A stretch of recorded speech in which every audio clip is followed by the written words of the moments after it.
काँग्रेसचे आमदार सतेज पाटील यांनी गोकुळ दूध संघाच्या निवडणुकीच्या निमित्ताने गाठीभेटी सुरू केल्या। काल त्यांनी भाजपचे ग्रामीण जिल्हाध्यक्ष राजवर्धन नाईक निंबाळकर यांची भेट घेतल्याचं आपण पाहिलं। त्यामुळे जिल्ह्यात पुन्हा एकदा राजकीय वर्तुळात खळबळ उडाली आहे।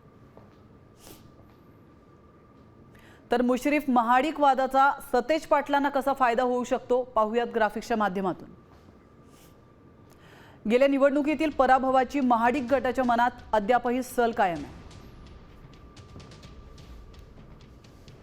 मुश्रीफ गटानं गोकुळमध्ये तयार केलेल्या नवीन संस्थांवर महाडिक गटाचा आक्षेप आहे। प्रारूप यादीच्या सुनावणी दरम्यान दोन्ही गट आमने सामने आल्याने संघर्ष समोर आलाय। महायुतीत एकत्र असून देखील दोन्ही नेत्यांमधील अंतर्गत राजकीय वाद लपून राहिलेला नाही आहे। याच गटबाजीतून काँग्रेस नेते सतेज पाटील राजकीय फायदा घेण्याची शक्यता आहे।